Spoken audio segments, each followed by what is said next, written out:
Good morning, good afternoon, good evening. Welcome to another episode of the Black Suits Furnace. To me, Robert. With me, Pete. And like Mo, full furnace, we out here. Yeah. Full furnace in effect. Fire. All right. So I thought we'd do something different. Quick side thing, yeah. Peter and myself have got the same head, like facial features thing going on with the bald head and then the beard going on. I'm just saying it's a very good look, and I look forward to you joining us, Robert. Yeah. I was actually thinking, what was I thinking about this the other day? You know what it was?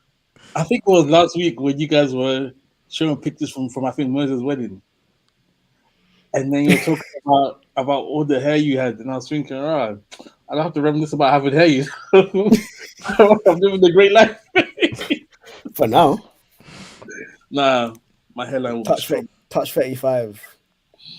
Your hairline will start looking like a W. How old am I? 32. 3 years. Nah, I'll be strong. I'll be just outside. Pour all the oil. Put it and name the oil. That man had to double check his age. Bro, after 30, I don't know how old I am anymore. Stop counting. It's all a blur. Gets depressing. Because like the next big birthday is like 40. Yeah. You could do something at 35. 35 is for people that are trying to still feel young. You know? Just realize that you're old and be happy with it. Disrespect. Them times you just start celebrating the decades. Come on. Anyways, yeah, you're gonna say something different. Yeah. So I thought we'd do something a bit different rather than sorry not sorry today. Let's go. So I've got an article. I thought we could dissect and analyze it because I thought it was quite funny. Okay. And I thought that we could be giving commentary and advice as we go through this, in case like an agony auntie type thing. Kind of. Because I don't want anyone to find themselves in this situation. Uh-huh. All right. Because we'll be tired of anyone that finds themselves in this situation because Whoa. something has gone wrong in your life. Stress. All right. What's the title of this article? I spent £4,000 marrying myself. Then someone reported me to HR. Interesting. What? All right, so I'll read it through. Feel free to pause and add comments in whenever, okay? A woman who was dubbed lonely and pathetic by her workmates after she spent £4,000 getting married to herself, but she has no regrets. Andrea Johnson, 39, who is divorced, traveled to Tulum, Mexico for her ceremony. She wore a white dress, red vows, and placed a ring on her own finger in front of a local officiant. She even had a reception where she ate cake, drank champagne, and had a photo shoot in one of Mexico's famous cenotes, a natural water-filled sinkhole. Nice. Our colleagues had a surprisingly angry reaction to her nuptials, even reporting her to HR. She is thrilled with her decision and refers to herself as Mrs. Being married to myself has taught me many things, says Andrea from Maryland, USA. I've learned that I cannot bring anything to a relationship if I cannot love myself.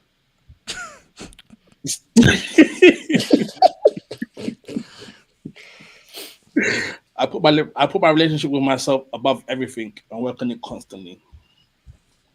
Andrea and her now ex-husband, then 45, got married in Las Vegas in 2015. Andrea dreamt of a long and healthy relationship. Her own parents had been married for 42 years. But after 3 years, Andrea and her ex called it quits. She says their 14-year age gap, mixed with social economical differences, ultimately led to their downfall. Andrea blamed herself for not being the perfect wife and placing the idea of marriage over the health of her relationship. The road to healing was long, and she sought the help of a therapist. During one of the therapy sessions, she told the therapist, "I love myself, and I would love to be the person married to me."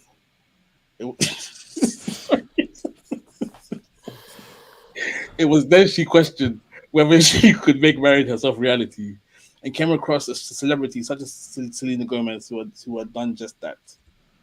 I wanted to celebrate my new relationship with myself, like I should have done years ago, she said.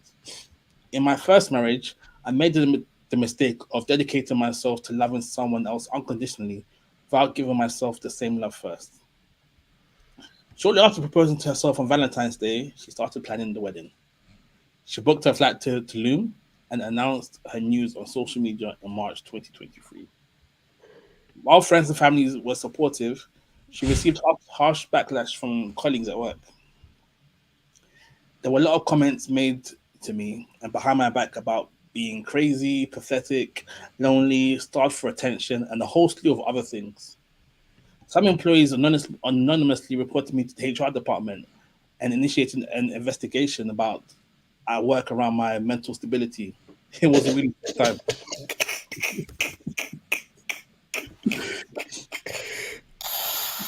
But the hatred did not deter her from the path she had chosen for herself. And she held a private ceremony, much like her first marriage, minus the groom and guests, in May this year, on her 39th birthday. Because I spent the majority of my life trying to satisfy other people, I decided to do this for myself.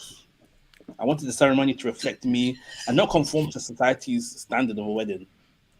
I still wanted to be a bride, she said.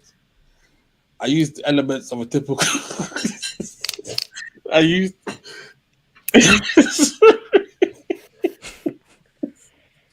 I used elements of a typical Christian wedding, like a dress, hair, makeup, and ring.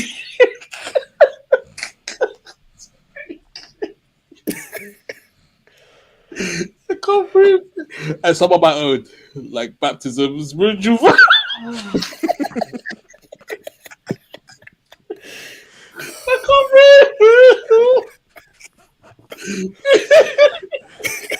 What's a baptism? can't breathe.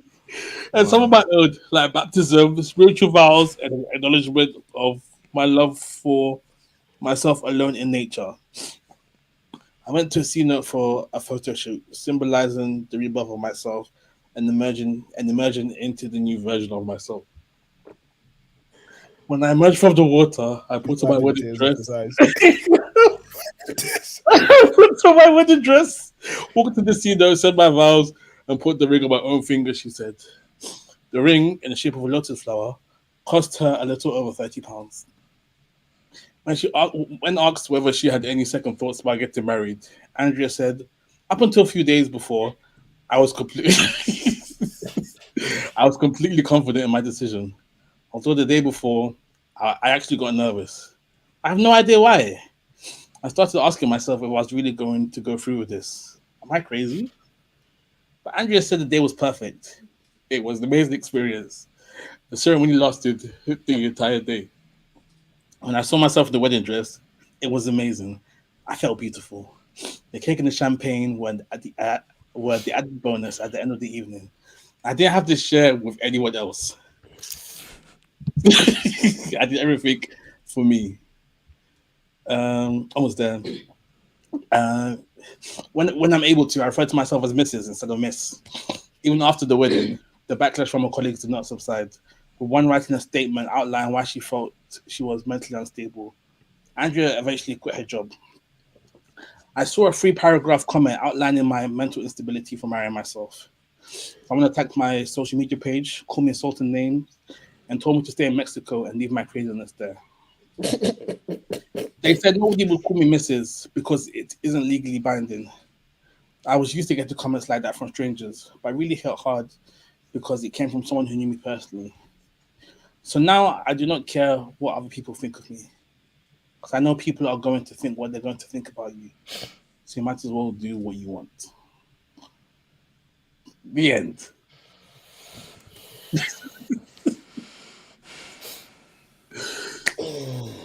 Like, guys, what are your thoughts? And what are your advice if people don't stray down this path?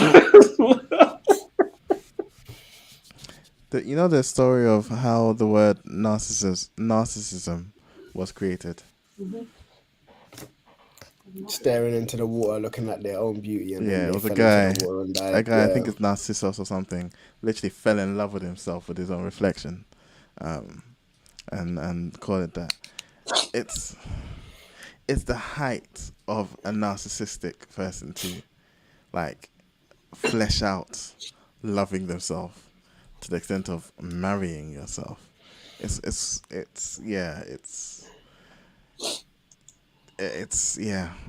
just weird. It's just weird. Yeah, I To take it think to that extent is kind of crazy. But yeah, I think this notion of this as Pia was saying, I think this is the notion of self-love taken to the nth degree. Like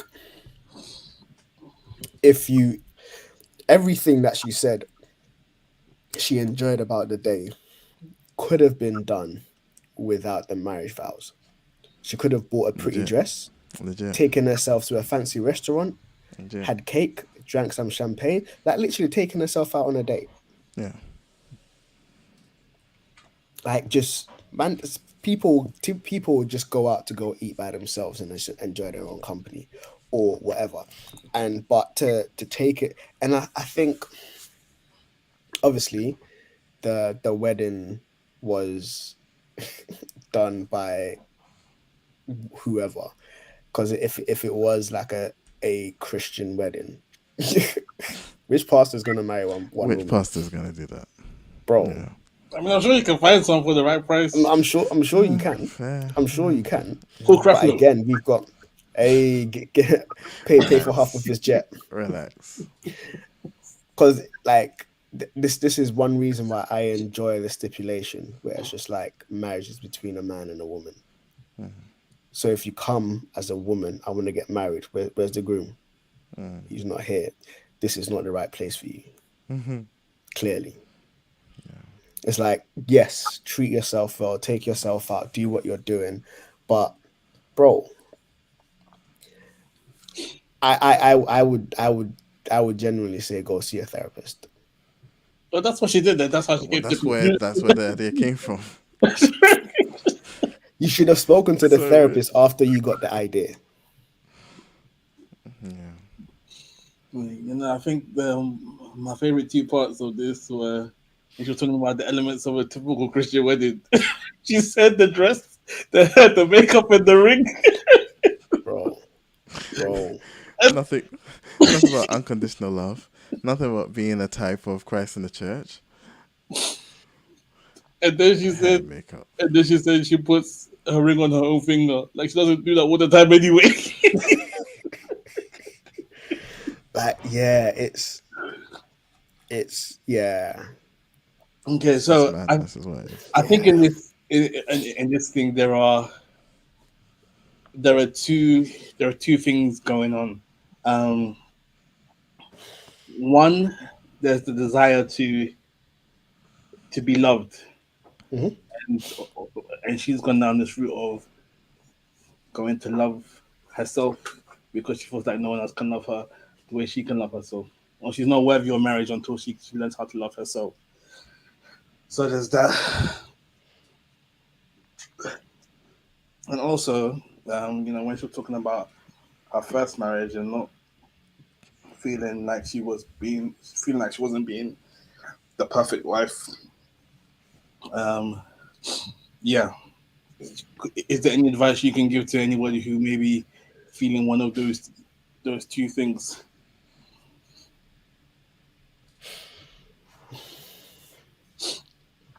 So I guess what was the first one again? The desire to be loved. Yes.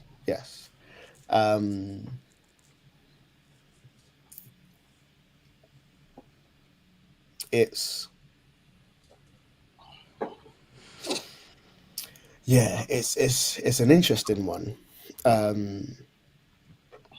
because the desire to be loved is natural. We were made for community. We were made for a set of relationships, and within that is the feeling of being appreciated, being valued, being loved. Even from infancy, we gain this sense of value and worth from how our parents and siblings and significant relationships around us, and that then kind of forms the basis of our sense of self-worth and self-value and stuff. So it's natural to want to be in loving relationships and stuff. We're wired for that. And on the flip side, there is this necessity to accept yourself the way you are. And when I say accept yourself, I don't necessarily mean this this culture of I'm obese and that's fine or whatever. That's not like that's a health issue. It's not about fat shaming. It's about like, yo, are you healthy? Accepting yourself is more so your characteristics, your likes, your dislikes, your good faults, like your strengths, your weaknesses is more intrinsic rather than the external body. Yes, you need to accept the external body, but we're not accepting the external body in an unhealthy state. So accepting yourself isn't glossing over something that is unhealthy and just being like, well, it is what it is, but loving yourself and accepting yourself enough to want to be in a healthy state. And healthy state for one person may be lifting 500 kg in the gym. Another person, it may just be being able to do a sit-up or whatever. Like it's going to be somewhat subjective, but there is this element of acceptance and treating your body well and stewarding your body as a temple of God. And there is a lot of work that goes into that. And so but you can't necessarily do that work outside of human relationships. So you can't just say, I am going to shut myself off in a cave until I love myself before I come engage with the world. It's done within a set of relationships. It's done in relationship. It's done in community. And so it's not so much about marrying yourself, but getting into more healthier relationships, people that will pull you up, people that will highlight strengths and weaknesses and stuff like that. Not in a like trying to tear you down. And all of that helps in this journey of loving yourself. And in terms of now I've forgotten the second point. What feeling like she's falling short from being a perfect wife? Yeah, that again is something to be addressed within the context of the marriage, I believe. Because it could be now this is where it gets tricky. John Piper's got a statement where he's like, he was counseling a couple and the husband was like, I don't know if I married the right person. And he said to the husband, whose name is on the marriage certificate? And he says, my wife. Then he said, then you married the right person. It's like you've married who you've married, and so make it the right person. Now there are nuances in terms of physical abuse and stuff like that. Not just physical, but abuse and stuff within marriages. But there is this element of compromise. There is this element of growth. There is this element of bearing with one another that has to come into play in a marriage. And so if one person deems themselves not perfect, there has to be an element of the other, of mutuality and working in growth and recognizing, okay, what does perfect look like for you? And even recognizing that you're not going to hit perfect. Like that's an impossibility in a marriage. You're not going to be perfect. And striving for that is a fool's errand. You're not going to hit, but it's not an excuse to just be half-hearted, but it's still to love and to serve. If you're saying you want a quote-unquote Christian marriage, then do what the Bible says, like husbands and wives, how we're meant to interact with one another. So yeah, it's about growth rather than reaching Nirvana or whatever it's called. It's about growth. It's about continual growth. It's a process of sanctification, which doesn't end until you die or you meet Jesus. So yeah, it's perfection is a what's the word? Not an impossibility, it's a fallacy. Growth is what you should be striving towards. And again, growth can only happen in community. First and foremost with God, and secondly with the people that he's put around you. I love the quote, perfect love can only be formed around imperfect people. That's good. So yeah, those would be like the way that I would approach it.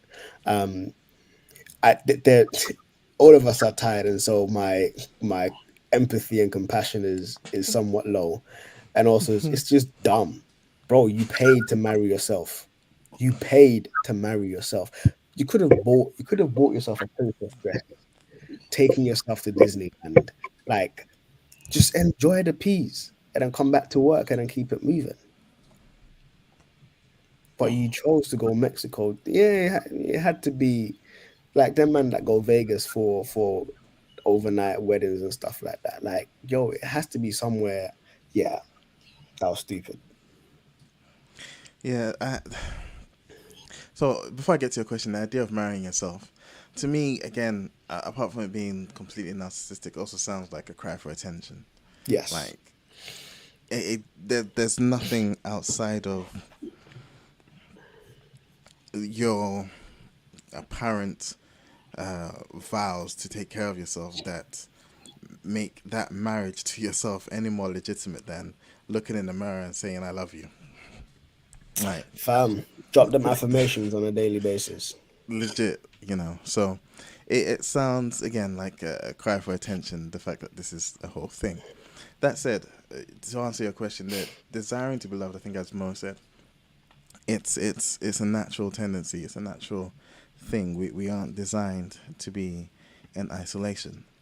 Um, but I think what I'd probably also approach it with is, and I don't want to sound like I'm victim blaming, but it's if you want to be, if you want to be loved a certain way, or not even loved a certain way, it's in order to be loved, be lovable, and I think there's an element of growth there. There's an element of, just seeking to be a better person in that you are loving yourself because you're looking to better yourself, you're looking to invest in yourself.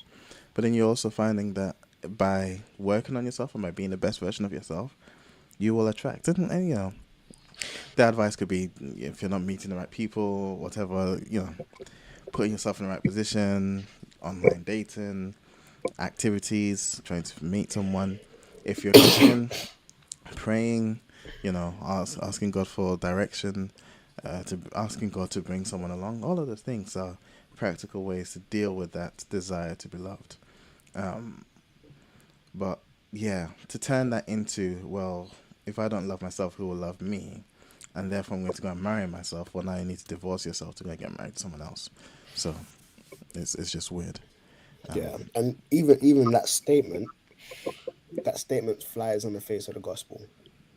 Like, Yeah, if I don't love myself, who's gonna love me? yeah. God, Well, Christ like loved you enough to literally. die for you, which should Yeah. be in and of itself something significant. The second question, which was the Trying desire to be to a be perfect loved, wife. and Perfect then wife. trying to be a wife. Again, not to victim shame, and again, outside of actual abuse, outside of actual issues, like, are you just be the best version of yourself? Perfection ends up being, I think, as Mo said, a lost cause almost. You'll never reach perfection because you're not perfect. No one is perfect, and searching, striving for that ends up being a fool's errand. But if you're being the best version of yourself, that's always going to be, you're being the best you can be. And then there's elements of communication, you know, Mm. um, yeah, that practical things you can do, that will make you better. There was also, you also mentioned, there was a 14-year age gap, which again, I don't want to blame everything on it, but it's a significant age gap. So is there an element of being mindful of that before you get into marriage? And then again, once you are there, then that 14-year age gap is going to be part of your story. Figure out how to make it work. The fact I that wonder if the divorce, husband was older than her, she was older than the husband. I think that's when her husband was older. I presumed that the husband was older than her. If she was older than the husband, that's another thing. Yeah. It's like But yeah. it looked like he was 45, she was 30. Yeah, yeah. I think if you pursue the best version of you, and I don't mean that in a stupid woke, I'm living my best life way, but in actual investment in yourself, in actual trying to be better, I think you solve both questions. You end up solving both questions, but yeah. Yeah, and I definitely think there will be a different avenue that I would answer it for a Christian than Yeah. for a non-Christian. For a Christian, I'll just be like, yo, like your prayer point should be for you to really be gripped by the love of God for you. I believe that if you're gripped by that, it will be transformative. It will be transformative.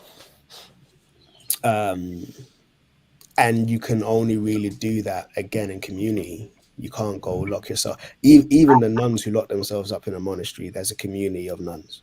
Yeah. Even they are in community. So you can't just do that by yourself.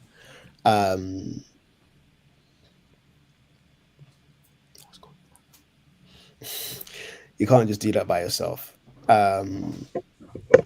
And as you're gripped by the love of God, you hopefully that will also have a knock-on effect in how you love your partner, in how you want to present your best for them in that sense of growth, where it's just like, how can I serve, how can I love, how can I edify, how can I like value.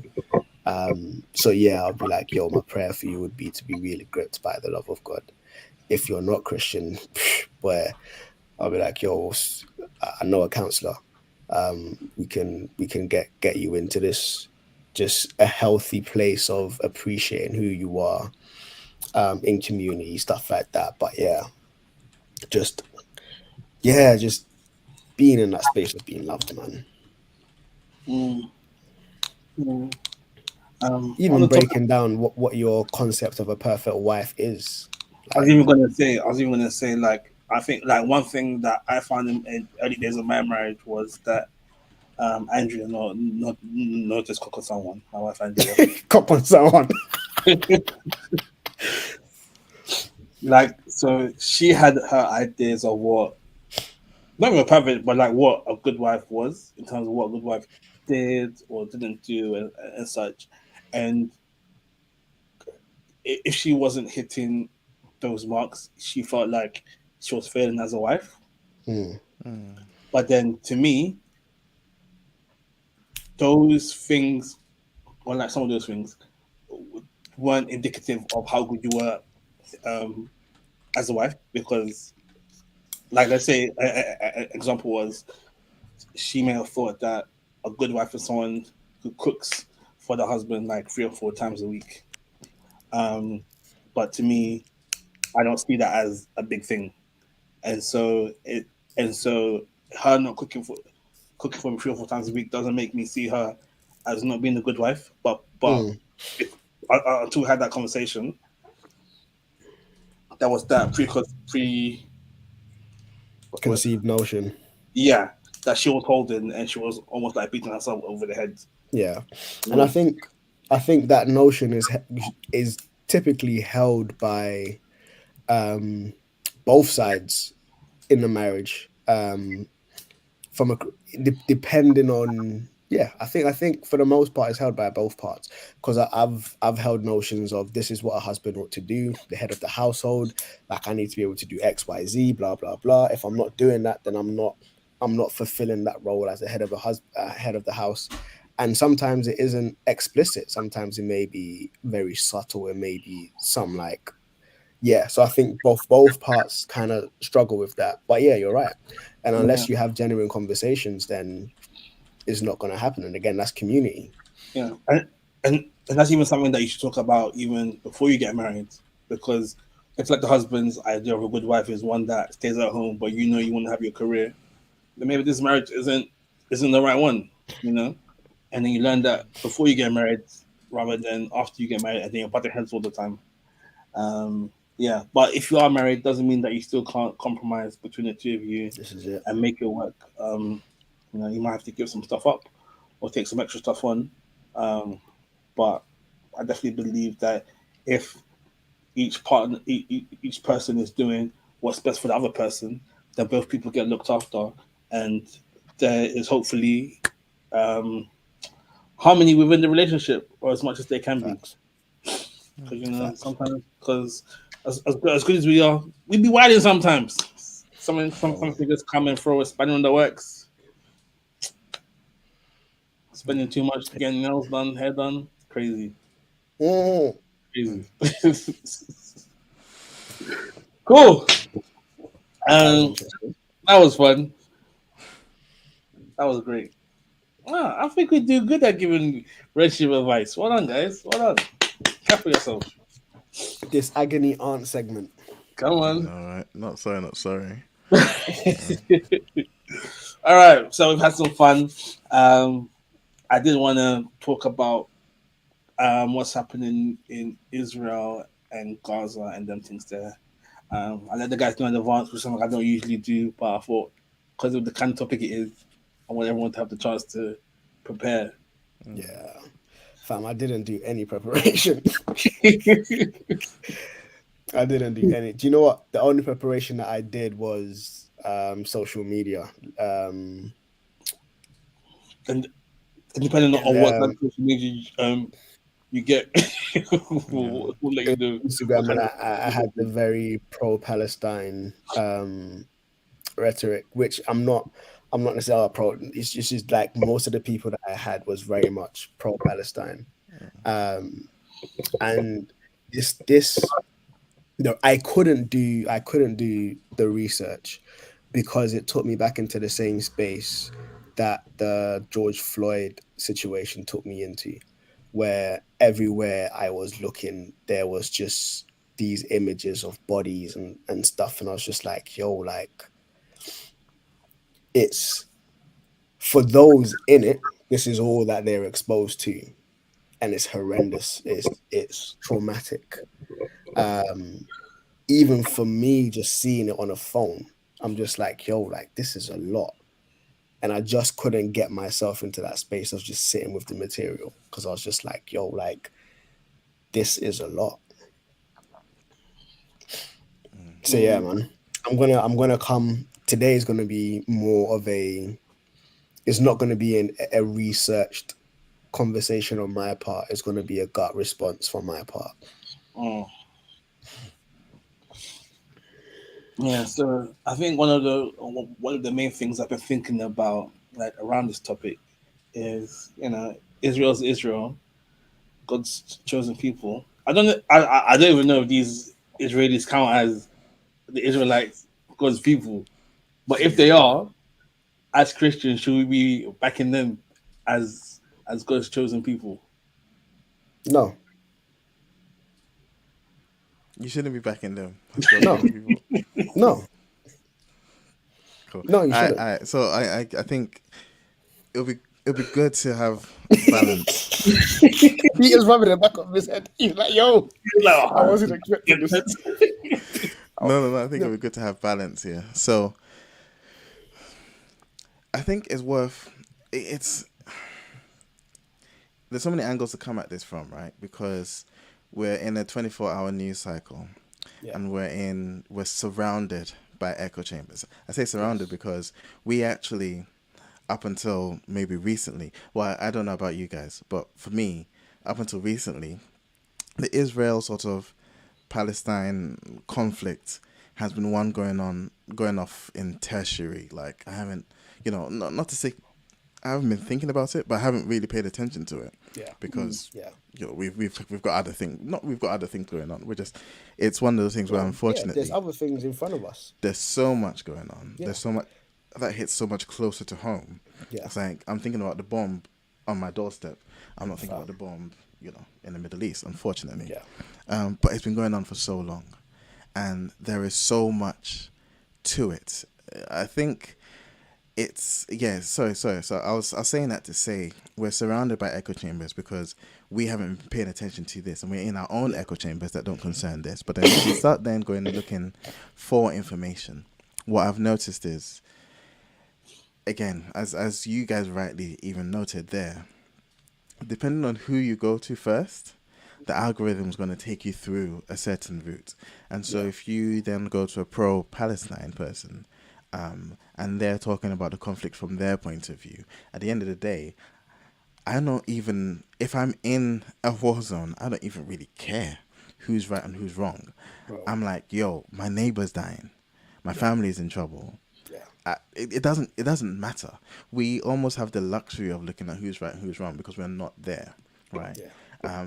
But then that said, because of that, and the nature of being face to face with destruction and with death, and then also because of the nature of echo chambers and the nature of information in today's day and age, I think we have to be very careful in what we consume and what we presume to be true. The truth, unfortunately, now is a lot harder to come by because there is so much information. Right. And so I wanted to start with that to then say, like, I did a bit of research and I could be very wrong. And I tried to be as sort of unbiased as possible. So I was listening to both sides of the fence. Right. And it, from what I can see, it comes, and stop me at any point if you guys want to stop. It comes down to, where are you starting? Where's your timeline starting from? Right, in terms of right to the land, because that's where a lot of this sort of stems from, is right to the land, to the area, I guess right to the land, but also right to exist as a state. Israel saying, well, the Palestinians are, we don't want to acknowledge them as a state, and Palestine, Hamas, legitimately saying they don't recognize Israel as a state at all.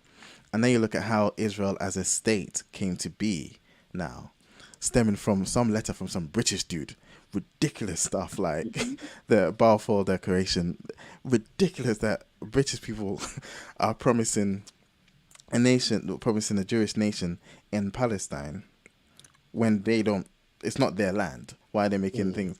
But then to then find out that the British people, like, doing this research, I've been looking at, like, myself, because I'm British, kind of sideways, because they promised the nation, they promised the Palestine area and the Arab nations to themselves, to some of the Muslims that went against the Ottoman Empire, and then to America or France or something.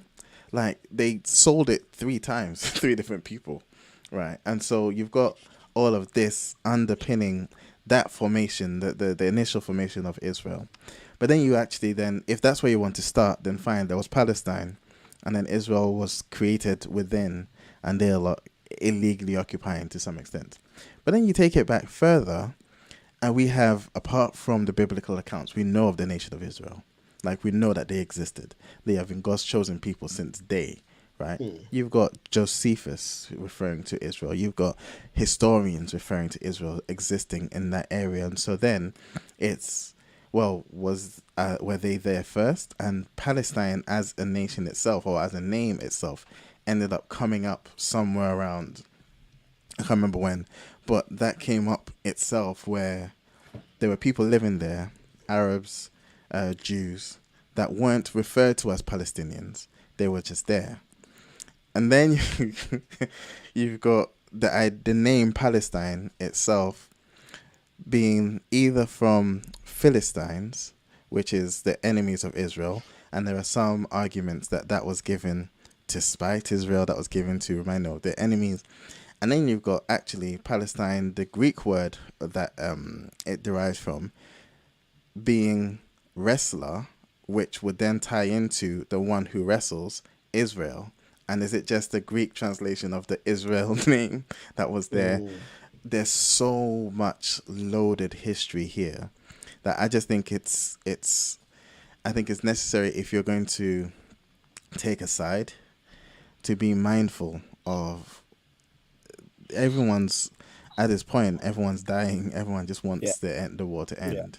You know, it's not a matter of who's right, who's wrong, but yeah. I don't. Yeah, so I don't think in the situation it's a question of who's right, who's wrong, because I think there's wrong been done on both sides, and even on the side of the British who like to get themselves involved in everything. America as well. Like you guys just stay in your country and just chill. But something my mom said, which was interesting. I was speaking to my mom about this the other day, and she said that the Israelites just they just never know peace. Like even from biblical times, they've been fighting. They've been fighting. The name Israel came from man like Jacob wrestling God. Yeah. Unsurprisingly. And it's just like for a nation that God has picked as his nation, there seems to be so much so much unrest with them, like throughout the years. The argument then also actually even being, not to say, I'm then not surprised, almost, that God's people are the ones consistently being attacked, or God's chosen nation are the ones consistently being attacked. But then there's also the caveat of they only seem to get attacked when they stray away from God. And that's what I was gonna say. And that goes to my first statement with my first response to Robert's question, if we should back Israel simply because they're God's chosen. No, I think we should hold them accountable. Because it was biblically, it was due to idolatry, being led astray by their kings, that they were sent into exile, that God sent nations to raid them. Like it was in direct results. It was a direct result of their disobedience. Like after them going into Egypt and being enslaved for 400 years was prophesied when God was making the covenant with Abraham, that this is going to happen, and then I'm going to take them out to go get this land and stuff, to the land of milk and honey. Now, after Moses took them out and Moses gave them the commandments, that's when Israel was initially established in that sense, where they're like, yes, as a nation, we're going to adhere to your commandments and stuff. Tutus, they're bro. Aaron went up with Moses, comes down and builds a golden calf. Like you were there. Gone astray. And then like bare backbiting, bare this and that, and there were repercussions asking, when we were in Egypt, we were eating meat and blah. You're forgetting that you were being whipped.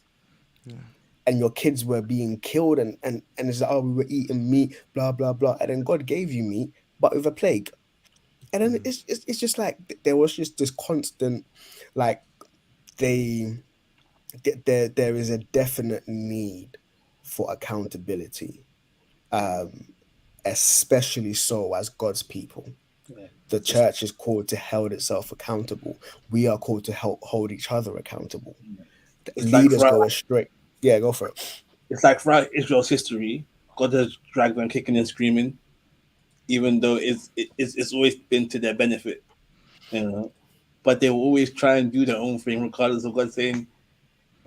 He gave them the pillar of fire, the pillar of smoke. Just follow it. I'll take you. You saw me. You saw how I got rid of Pharaoh. If I can do that, let's just go. 11 days, and it will be there. And the thing as well is, even to that point, when they were following God, the battles they fought were initiated differently. Like there was something about the battles they fought that was different. Yes, there was genocide. Like they would go in and then in the case of Jericho, Rahab was the only one that was saved. Rahab and her family was the only one that was saved. Everyone else got killed. And that was pretty much the command in terms of go into these nations and slaughter everyone. Leave no one behind. And it's because they have gone against everything that I'm for. Like, it was punishment for them going against. Which again, within that is like, and if you go against me, don't think that this ain't gonna touch you. Yes, you're my chosen people, but even 40 years in the wilderness, 1 year for every day they were meant to scout out the place. And it was very much just like, yeah, like the way God fights on their behalf biblically has been somewhat different, and it has been on a level playing field. Humanly speaking, anyways, divinely speaking, we know that Yahweh was fighting on their behalf. And so, bro, if Yahweh is fighting on your behalf, ain't nothing that no one can do. Like, it's peak. But physically, like humanly speaking, they would draw battlefield, they would draw battle lines. Like, they would go and give people enough time to be like, yo, let's square up. They marched around Jericho for 7 days. That wasn't a surprise attack. Like, when they went into a space that there was already news of, no, Israel is coming. They're coming for us. Everyone square up. We're going to go meet them. There was this sense of level peggings.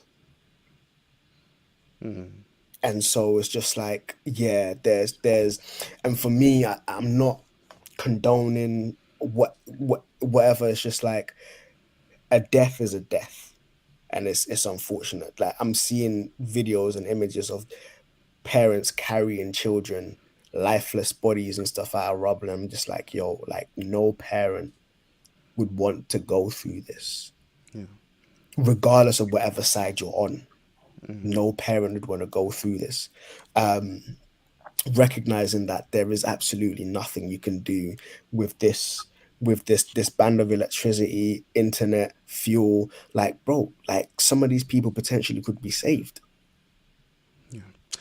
Yeah. I think as well, because when we look at the responses and we look at sort of what's been done by either side, and I think it's important to say by either side as well, because I think, Robert, what you end up alluding to, even with, is this Israel that God called, is even on the Israeli side there are extremists that are violent towards Jewish Christians, in addition to all of the other things. So it's not, Israel isn't without fault, and there are obviously actors on Israel's side, or Israeli actors, that are doing completely evil, unwritten, wrong things. However, I think it's worth noting, like, when countries are at war, their response is like, what do they call it? When nations are at war, it's like elephants fighting. It's the ants that suffer, right? It's the people on the ground that are suffering. But we've got to bear in mind, like, so I was looking at the Gaza, the whole Gaza Strip thing, right? Israel haven't been in there since, I think, 2005, 2004. They came out once they elected Hamas to be the government. I think what Hamas is, and I'm going to include these links, Hamas is, like, Hamas is a terrorist, like, organization, like, just straight up. And it's crazy. Again, this is what I was saying about the media. The media aren't able to say this. Like, they're not saying, they're like, oh, Hamas militants. Like, I pulled up the Hamas Covenant, which is like their charter. From time Hamas Covenant, there's an issue there. 1988. I'm just gonna read some bits. 1988, right? 18 August 1988. This is the Hamas Covenant. I pulled this up from Yale Law School. They've got like the Avalon Project, which is, they're trying to keep all documents, law documents, like significant documents. They're holding on to it. So this isn't random blog. Article 1 Article 1. I'm not even going to read the whole. There's a verse from the Quran, Al Imran verses 109 to 111. I'm not going to read that. Article 1, after the verse, Israel will exist and will continue to exist until Islam will obliterate it, just as it obliterated others before. This is like Article 1. I want to go to Article 7 because there's something there that's crazy. Article 7, it said what? Where is it? This is Article 7 of the thing. This is the last bit of Article 7. It says, the day of judgment will not come until Muslims fight the Jews, killing the Jews. When the Jew will hide behind a stone or a tree, and the stones and trees will say, O Muslims, O Abdullah, there is a Jew behind me, come and kill him.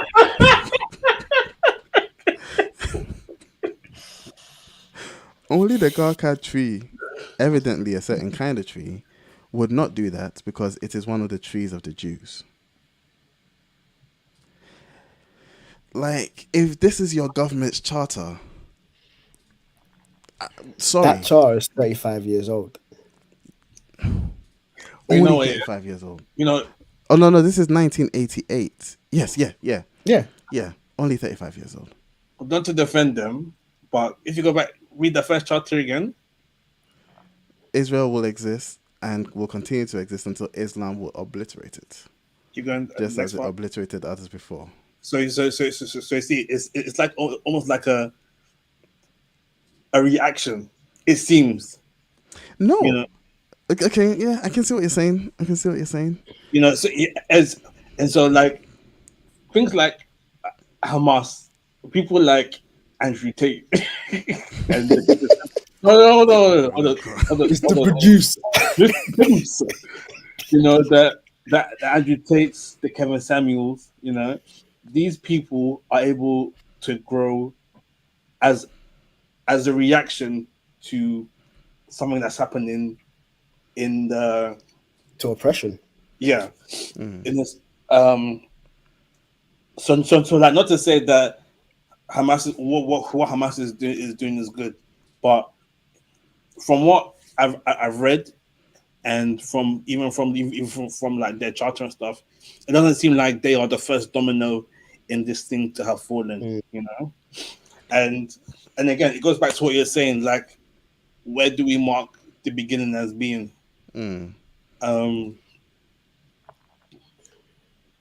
And yeah, it's one of those things where there are many beginnings, Yeah. and like it just depends on whose side you're on and who you want to win, where you determine where the beginning is or what the narrative is. Yeah. It does seem.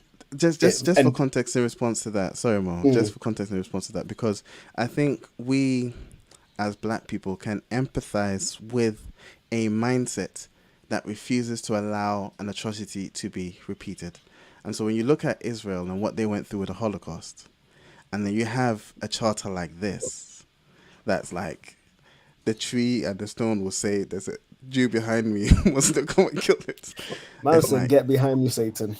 my response to that, because this is like, it's, I struggle to even see how this, in as much as maybe it wasn't the first domino to fall, maybe this is in response to something.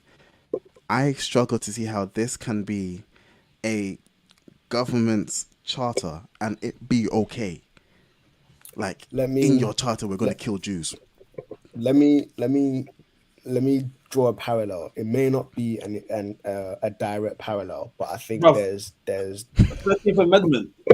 Doesn't the 13th Amendment talk about slaves? And America wants to come off as if they're any better. Let me even go find that 13th Amendment. I'm just looking at it now. I'm trying to find it now. The parallel that I want to draw is Haman. Yeah. Haman and Mordecai. So Haman had made a decree under Xerxes, Artaxerxes. I think it's Artaxerxes' Artaxerxes, yeah. name. saying, kill all the Jews, Mm-hmm. essentially just eradicate them. And in response, Mordecai was like, no, you kill all those who are trying to kill you. Mm. And again, that was a decree sent out under Artaxerxes. And so it's like on the day that they've decided to kill you, if anyone comes after you, kill them. Mm-hmm. Um, and so it's almost like the if Hamas, and again I haven't looked into it, but if Hamas was um, instituted as a response to Israel oppression, Mm. then it's almost following in the same trajectory as Mordecai and Haman. Yes, in a way, and actually, I think in a more similar way than you anticipated, because Mm, it's, and as much as it's been formed in maybe in response to oppression, it's not seeking, it's not seeking freedom. It's not seeking it's not seeking to remove the oppression. It's mm, seeking an eradication of the oppressor. It's yeah. seeking an eradication of the oppressor, regardless of whether or not you are part of the oppression. Like, there Mm, are Jews in Gaza. There yeah. are Jewish Christians in Gaza, and Yeah. so this is founded more under, or the way I see it, it takes this religious extremism and turns it more into hate Mm, than into just self-defense, if that makes yeah. sense. Yeah. Like, I just And want to read the 13th Amendment. Article 8. No, Okay. Article 8. The slogan of the movement: Allah is its target, the Prophet is its model, the Quran its constitution, Jihad is its path, and death for the sake of Allah is the loftiest of its wishes. This isn't where we're liberating our people. And I think Mm, this is the problem again that the media is making, is it's conflating a conflict in Palestine over land, over oppression, over all of these things, with a terrorist organization who have decided they hate Jews enough to kill and eradicate all mm, of them, even those hiding behind stones and trees. Like, yeah. I think it's slightly different. I think it's similar to Haman and Mordecai, because Haman only hated the Jews because Mordecai wouldn't bow down to him. Yeah. Yeah. And it's Yeah, like, it's no And longer about yeah, oppression or even fear. but It's just, I yeah, hate you. but I yeah. think it's also important not to conflate Hamas with all Palestinians because No, they're not the no. same. But And Hamas is the ruling government in Gaza. Yeah. And I Hamas did over, hear someone. oh, No, go for sorry. it. I was going to say No, Hamas. Oh, sorry.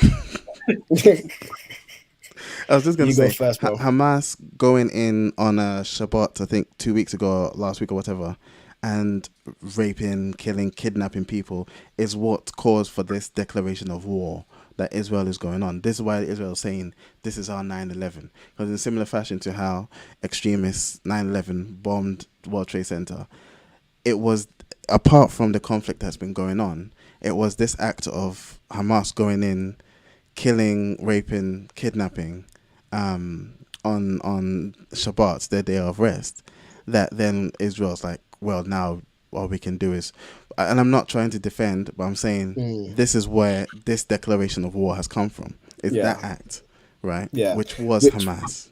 which is very fascinating because again, and as I said, my thing is coming from Instagram in it, so I don't have the Yale credible sources. Um, but all of those claims have been debunked. Mm, All of those interesting. claims have been debunked. In that, apparently over 40 babies have been killed. People are being beheaded, raped and stuff. beheaded. Beheaded. All of those have been debunked. Apparently the woman who made the journalist who made that statement retracted it, saying in the statement she has said she saw the babies, but in the retraction she said she had heard another soldier talking about babies. So But I've then by got then it's too late. By then Yeah, the I've got a story. the damage is reporter. already done. I've got a reporter yesterday speaking to Ruslan KD, about what's happening in Israel, like verifying the same thing. A Palestinian pastor about 19 hours ago, again, sort of confirming in part some of these things. So I wonder about it's being debunked. I wonder about that.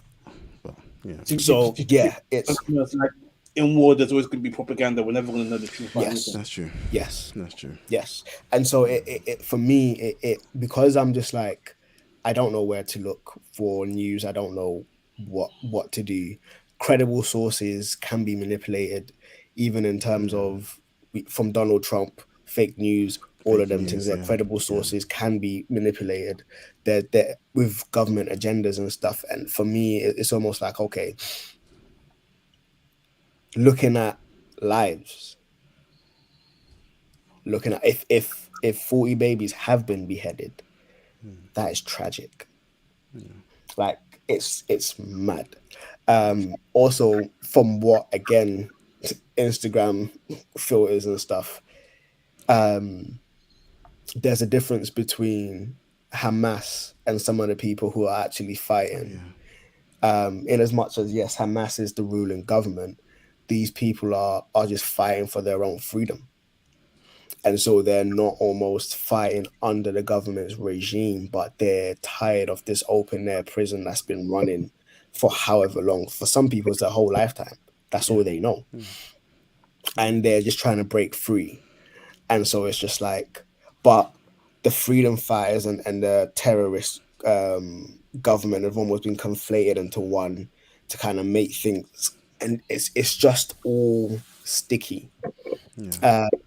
There's statements of the Jewish government calling them human dogs, dehumanizing them and stuff, and almost justifying the killing and stuff. And I'm just like, yeah, this is a tactic that I have observed throughout history. Man sounds like this all-seeing eye throughout. What's it, Doctor Strange? The time stone. Look through all the options.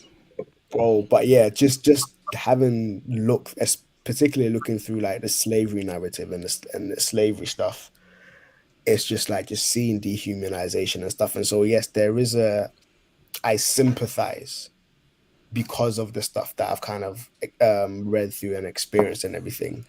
And I'm trying not to allow that to really shape everything, just because I may be wrong. I may have incorrect information and stuff.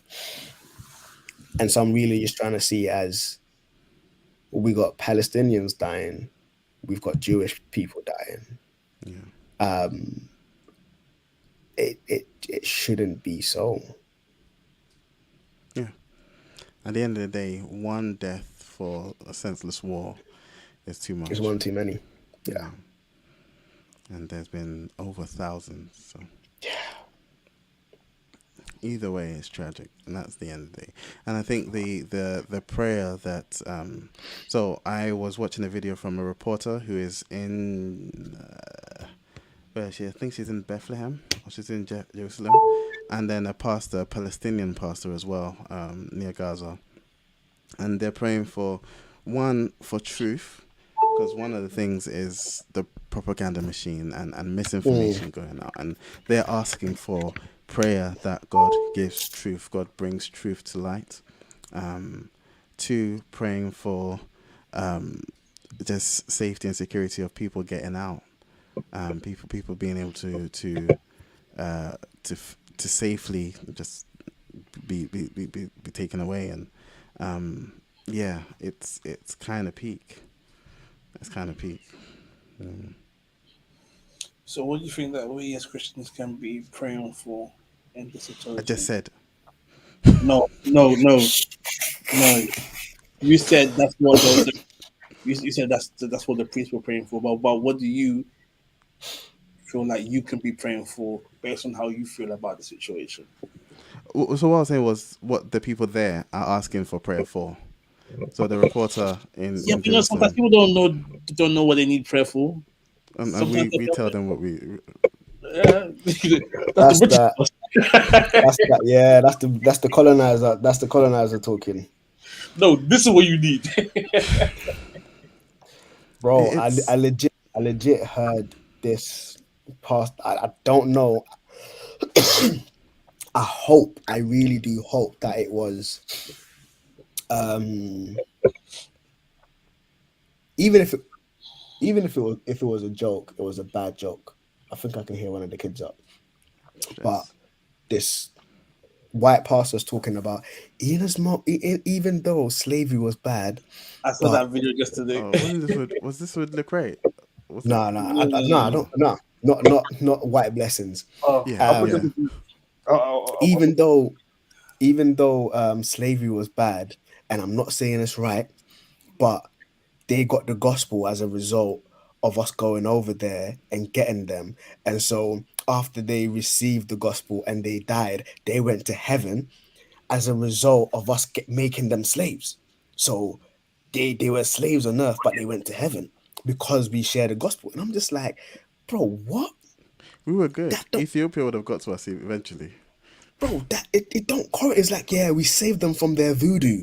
I'm just like, bro. by making them slaves. Was this a white pastor? Yes, he was a white pastor. I'll put the Some link in the group. confidence. I don't know if we Right, can some we can like share the confidence. video now, or if we have time to, but the link is in the group for everyone to see. Man. And so yeah, I think in answer to your question, Robert, I would really pray.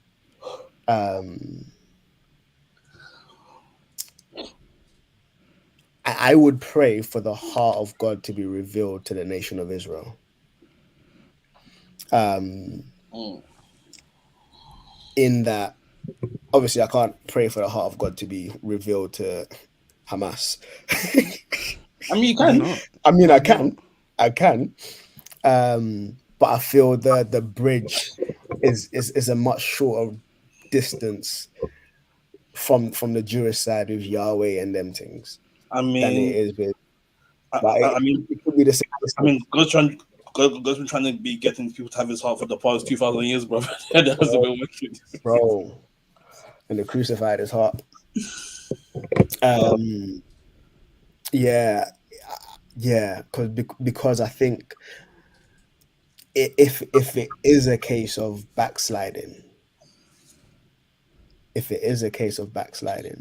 then essentially what would happen is they're not going to win. The same way when after Joshua and the man, was it whoever spied out the land of milk and honey, and they came back and it was like, oh, now you brought us here to be killed by the Joshua, Nephilim and Caleb, and Anakin. them? Yes, by the sons of Anakin and all of them things there. After Moses rebuked them, they were like, cool, we're gonna go take over. And Moses was like, no, God ain't with you. God is not with you. If you go, you're fighting a losing battle. And so if God is not with them, they're fighting a losing battle with the whole world watching. Under the guise of this is our land, this and that, like it's if God ain't with you, you're fighting a losing battle. If God has given the land to the Palestinians, you're fighting a losing battle.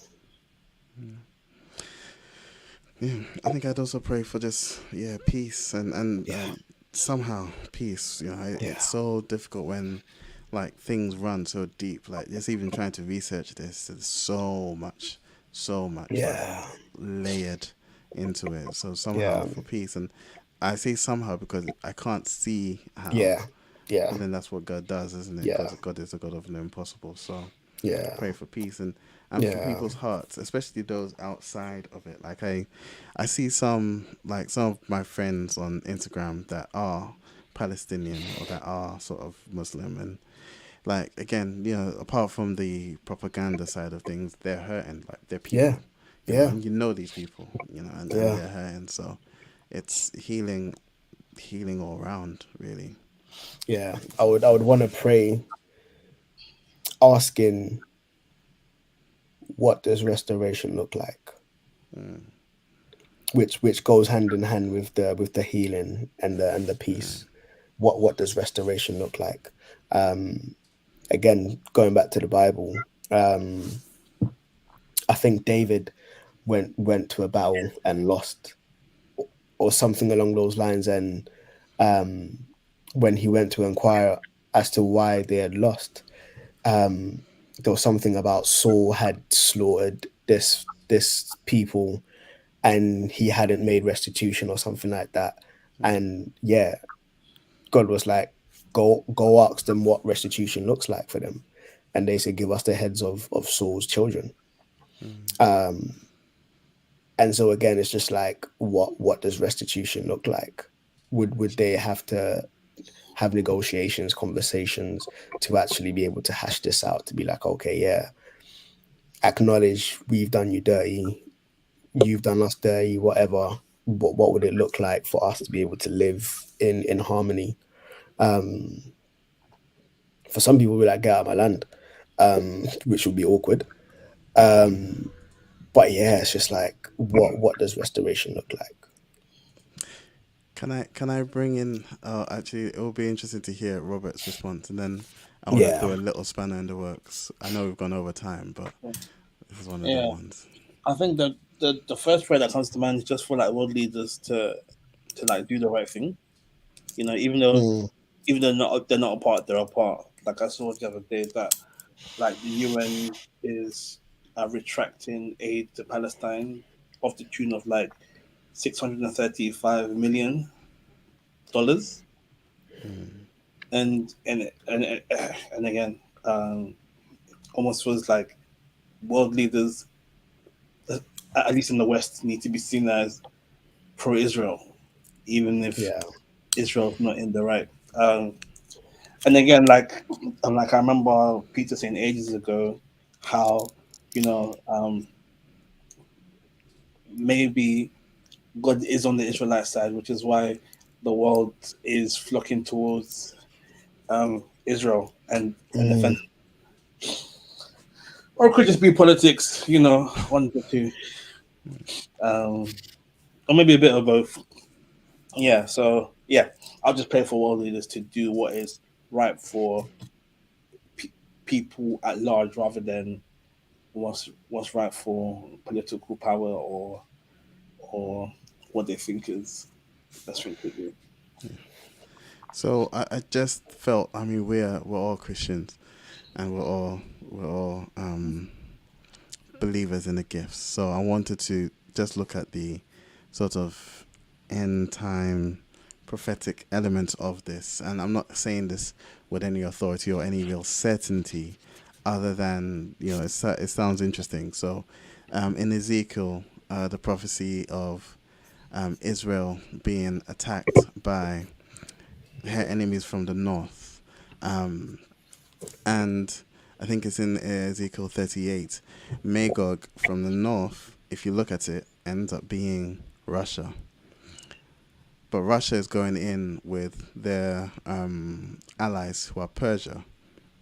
And the Persian guys are the Arabs and Iran and them lot, Hamas. I'm not saying that fully. But them kind people.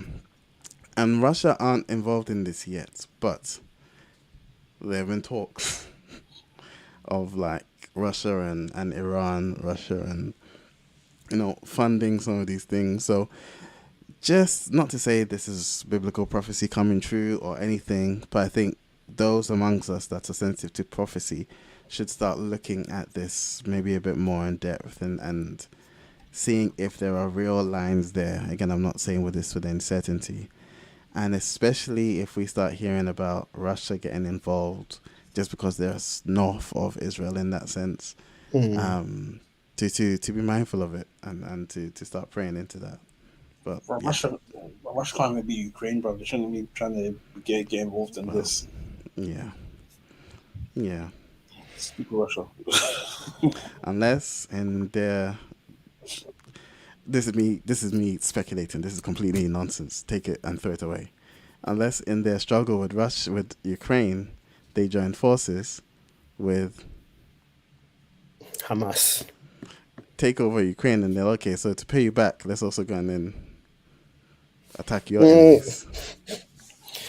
The enemies of my enemies are my allies. So Wow, there you just go. just as long as that war doesn't come to UK. When I say my wife has legitimately been thinking like, we need to buy something in Ghana. We need to buy something in Ghana. I'm like, I don't know if I want to be in Ghana if the war comes because Is the Ghana closer to flipping Ghana Palestine can't than but the Ghana can't UK? defend themselves. They can't defend themselves. Like if something goes off in Ghana, the Ghanaians are leaving. Facts. You want us to go there? Facts. Like at least here we've got somewhat of a military. I've got my swords. Lot of help they'll do when people are shooting, but Hey hey, yo, one of the kids is up. anyway, yeah. Let's round up. Yeah. Hookups. My hookups will be a bunch of links on stuff that I've pulled up regarding this, so it'll be in the description. My hookup's gonna be Jay Givens LVMV. It's an old school album. I can't listen to Jay Givens anymore, man. I know, but the Is he the one album that bang. that started smoking and stuff? Nah, he's the one I mean, he who was came doing out as that, being gay. but yeah, No, John Givens is the one who was had gone smoking. secular. Yeah, Yeah. Jay Givens is the one who came out as being gay. Okay. But yeah, I'm gonna step out to go deal with the kids. Yeah. So yeah, No problem. peace, Okay, people. man. My hookup will be a Netflix documentary series called Painkiller.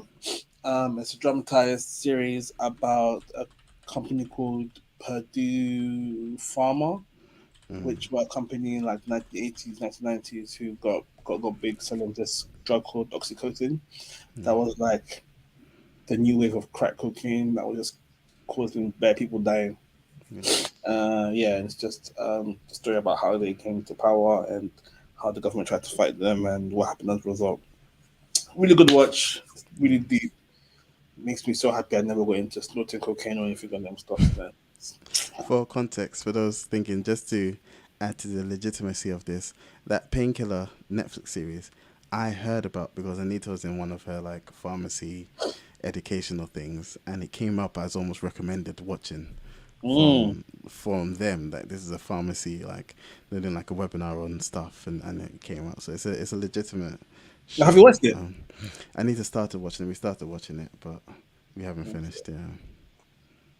Cool. All right, let's get out of here because it's almost midnight, bro. Pray for peace, people. Pray for peace. All right, shout out to the intro outro music, Calverton, Audrey, Moses logo. You can find us on X at The Furnace UK, Instagram at TBS Furnace. You can email us at tbsfurnace@hotmail.com. You can find us at soundcloud.com/The Black no apostrophe. On all good podcast websites and apps, The Black Furnace with an apostrophe. And that's it. So it's The Black Furnace signing out. Blow.